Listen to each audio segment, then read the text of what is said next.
কোরআন শুধু মানুষের সম্মানের গ্যারান্টি দেয় নাই, অধিকারের ওয়ারেন্টি দেয় নাই, কোরআন সমস্ত মখলুকাতের অধিকারের ওয়ারেন্টি দিয়েছে। মানুষ তো অবশ্যই মদিনায় যেমন সকল ধর্মের মানুষ পূর্ণ ধর্মীয় স্বাধীনতা, নাগরিক নিরাপত্তা এবং অধিকার ভোগ করেছেন, আল্লাহর দেওয়া আইনের এবং বিধানের ভিত্তিতে আমাদের প্রিয় দেশেও যদি সেই সমাজ ব্যবস্থা কায়েম হয়, ইনশাআল্লাহ তাআলা লাজিম সেই অধিকার প্রতিষ্ঠিত হবে। কাজেই এখানে একটা দাবি দেখলাম, 7 দাবির মধ্যে একটা দাবি যে মসজিদ কমিটিতে ইমাম এবং খতিব সাহেবদেরকে সম্মানের সাথে অ্যাকোমোডেট করতে হবে। আমি আপনাদের এই দাবির সাথে একমত না। মসজিদ কমিটি হবে ইমাম এবং খতিব সাহেবের পরামর্শের ভিত্তিতে। এই কমিটির প্রাণ পুরুষ হবেন খতিব কিংবা ইমাম। তাকে বাদ দিয়ে নয়, তাকে সহযোগিতা করার জন্য এই কমিটি হবে।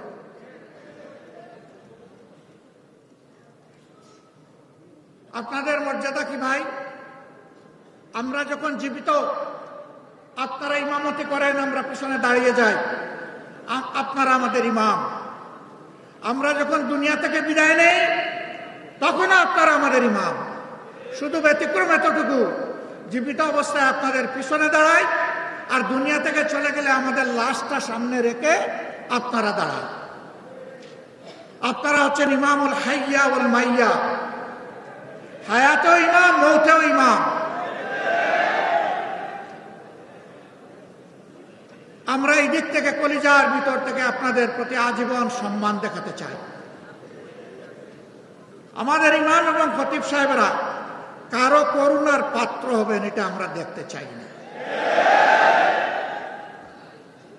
সমাজের ফয়সালা মিম্বর থেকে আসবে ইনশাআল্লাহ, সেই ফয়সালাই মিম্বর মেনে নিবে।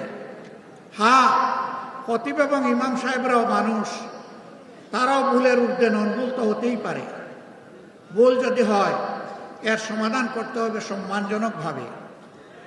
এই সমাধান এইভাবে নয়, আমার পছন্দ হয়নি, আমি দুপুরবেলা জোয়ারের নামাজের সময় বলে দিলাম যে উনি কিভাবে ইমাম তাকেন আমি দেখে নিব।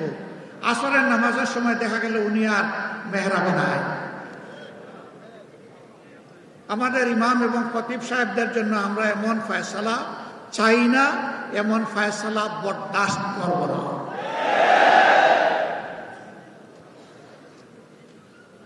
তাদেরকে তাদের পূর্ণ মর্যাদায় অধিষ্ঠিত করতে হবে। আপনাদের দাবিগুলা খুব ছোট, কিন্তু এত ছোট জায়গায় পড়ে থাকলে হবে না। আপনাদেরকে এই সমাজের দায়িত্ব নিতে হবে। নামাজের ইমাম যেদিন সমাজের ইমাম হবেন, সেই দিনই ইনশাআল্লাহ আমরা সত্যিকারের মুক্তি পাবো ইনশাআল্লাহ।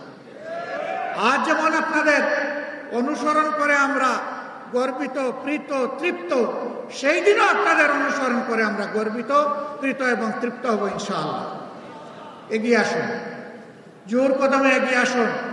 আমরা আজকেও আপনাদের পিছনে, কালকেও আপনাদের পিছনে থাকবো ইনশাআল্লাহ।